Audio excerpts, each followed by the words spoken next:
Hello everyone, welcome back to our channel. Hope you guys have a wonderful day. In today's video, we're going to talk about financial habits to help you smarter with your money.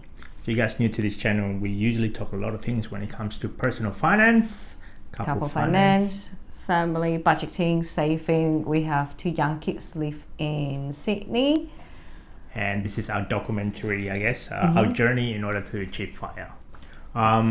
In today's video, I guess you don't really have to know a lot when it comes to money or how to be smart with money. Or how you should start, right? Yeah. The first step. If you want to have a budgeting, a saving schedule, you don't know how to start, you should start from here. So this is, I guess, the backbone, the fundamentals for us when we started our journey to become financially free. Yeah. There's about, I guess, a handful or so, handful of steps. So these are the name of the few that we actually do in a regular basis as well. So not in any order, by any form. So the first one would be automate it whatever you can. So when you receive your paycheck, especially when you're earning in a job, in a wage, if you can, what I used to do anyway, personally, I did this is, let's say if I got paid on Wednesday, on Thursday, I automate whatever it needs to go. Well, yeah, for me, I used to do similar. I do, let's say, 10%, let's say. So you put 10% of your income into automated transfer in a saving account, so you can't touch it.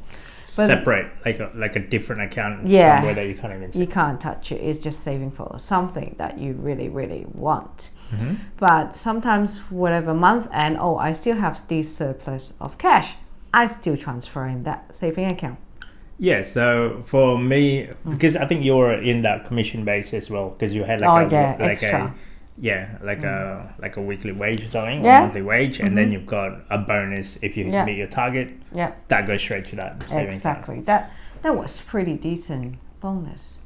It's like whole month wage in one lump sum. So but it's every quarter I have extra month salary.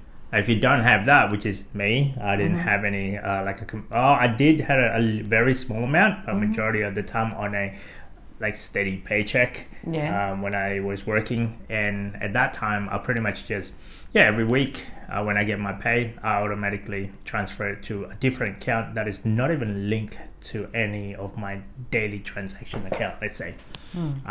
That goes for specific one, like going on holiday, like a big ticket item, maybe saving for a car, or if not going international holiday, or if not domestic one, big ticket purchases like a laptop. So that's another thing. So I do that quite regularly.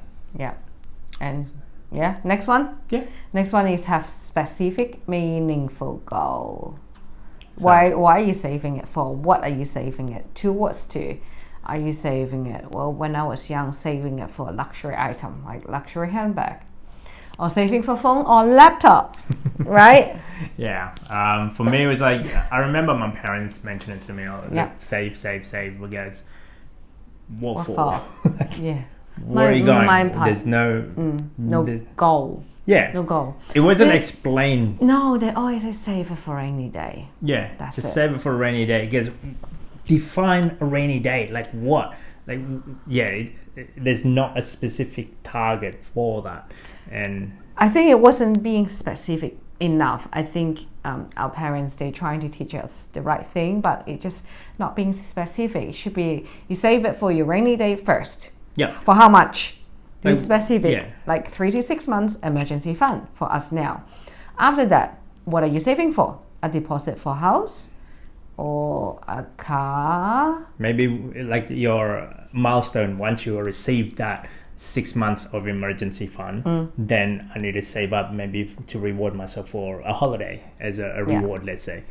Specifically. You gotta save it first too. For that first.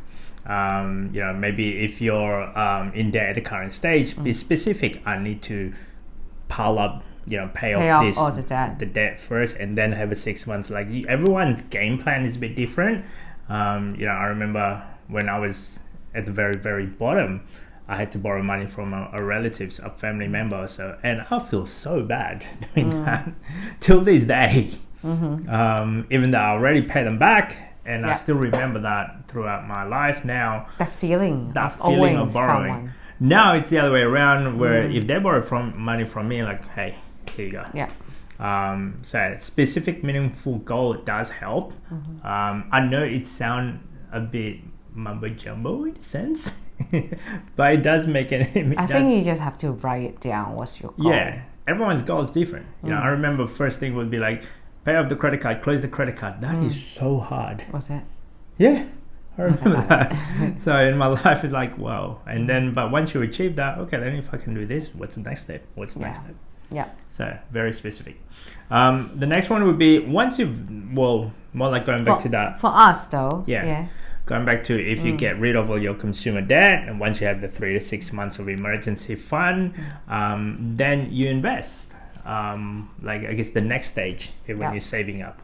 That could be a few different things. You know, for some people would be investing in opening up their own side hustle or their own business. Yes. Saving up for a house deposit. For us, we invest in micro investment now. Yep. We used to be saving for the original was saving for house deposit. Yep. Then now we got it, and it's a bit too much trouble, so we trying something different. We're doing micro investment. Yeah. And we have our goal as well, like save certain of money each week and put it in investment. When the investment account build up to certain of amount, then we have our goal. That's a treat. Another goal. Yeah. Another goal. Like for example, with micro investment at a certain dollar figure, we're gonna stop putting in there. We're gonna open ETF, and then from ETF, we're gonna put down managed fund. Yeah. And we have all of those specific goals as we go along. I guess it's never ending. Yeah, that's right. Yeah, for us when it comes to investment. Because once you finish, like you don't have a goal. I don't know what you do. You just spend all the money, right? You don't know what to do, and it's the money controlling you, and you spend just non-stop. Yeah, for us, it has to be a direction. Like when we spend money, it's got to be something meaningful, or it accumulate more wealth for us. Exactly. So, next one. Don't spend that unexpected cash. I remember like always holding cash. It always disappeared. If I put $20 in my pocket, you mean you lost them? Somehow it just disappeared. That's an unexpected cash expenditure. Yeah, sometimes you have money, you feel you're powerful, and then you just spend all this money. But I think just like you have to plan it, budget, and maybe have like a 5% discretionary. For us is that like we've got a certain figure. Everyone's figure is a bit different. Like say if you have like for me anyway, that $20 in 1 week, discretionary just disappeared. I have no idea where it goes to. I know. Where did they go? I know. But discretionary spending just now. Yeah, so. I know, where did they go? So, but if you can, obviously have that very minimal as you can. Yeah, I'll say things that you need. Yeah. Just not something abnormal. It's just not something out of ordinary. Like buying a takeaway, is that a discretionary expenditure? Maybe, depends on how often do you do it. When was the last time we got takeaway? About a week plus ago. What are you talking about? 2 or 3 weeks. Months. A month ago. I don't know. Anyway, out of topic. Next. The next one would be if this is for the people that actually have a credit card debt or anyone that have any consumer debt at all. So when you have a debt, there's bound to be an interest attached towards the debt. Yeah. So for example, if you borrow, let's say $1,000 on a credit card with a 15% return per year, so that means it calculated in 1 year. If you don't pay back, there will be an interest on top. 15, 20%, whatever it is. Yeah. So prioritize which one is that got the highest debt or highest interest. Because the fee associated or the interest is higher. Yep. So normally you should pay credit card first before personal debt. But personal loan. Yes, personal loan. Yeah, because personal loan maybe 10%. Credit card sometimes 15 to 20. 20, 25. I don't know. Yeah, but pay for the higher interest first if you can. And get rid of it as soon as possible if you can. Yeah. So Next one, track your spending or budgeting. Actually, I just opened up the bank account, the bank statement. Yeah. Just a few minutes ago, actually. Too many transactions. And there was like a lot of transactions going in and out. That, to me, it makes sense because that was the business transaction. Yeah. Okay. So if you don't track your spending personally, I don't think it's a good idea for you to have your own business. Oh, yeah. Yeah. Yes. Because the idea of a business would be having your business to make profit. Profit and losses is one of those, I guess, the bare basic minimum that you need to understand. Money comes in, money goes out, money comes in. Bigger, it should be bigger than money go out. Correct. Yeah, you shouldn't be keep pumping money in your business. Just like your personal, you shouldn't be getting Spending money more. from someone else and spend a lot. Correct. Yeah. Whether if it's a friend or if not on a credit card payment.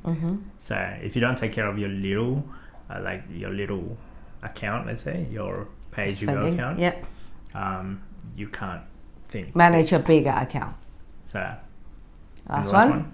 Learn however you can. Yeah. So for me personally, I usually I use Audible because sitting down reading, it might take a little bit longer. Audible helps me a lot. In the past year alone, I don't know how many books I've been reading.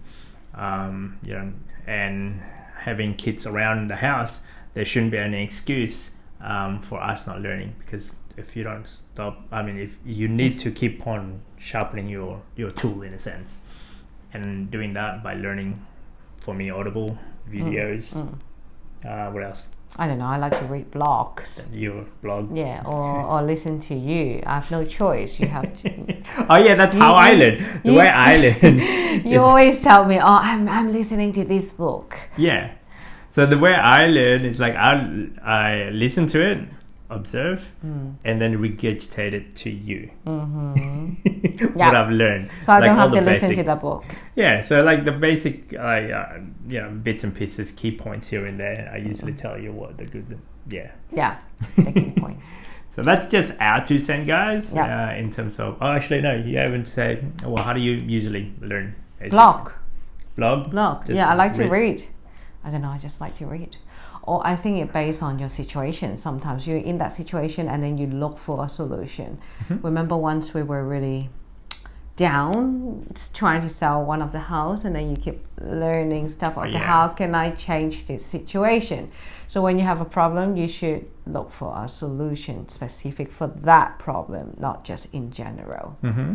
And I'm surely you're not the only one that's gone through it. I think this is the reason why we built this channel, because we have been really down, down, like to the bottom lower than this screen, more like it. In our lifetime. And funny thing enough, like when I looked at our son, that's sad. Yeah, gotta say it. All right. But it sort of like reminds me what it looked like back then. Yeah, when he was born. It was really, really, really down. And I don't want to ever to go back there ever again. Yeah. So that's just our 2 cents, guys. Hopefully this helped you guys out in any way possible. Don't forget to subscribe, comment, guys. See you next time. Bye.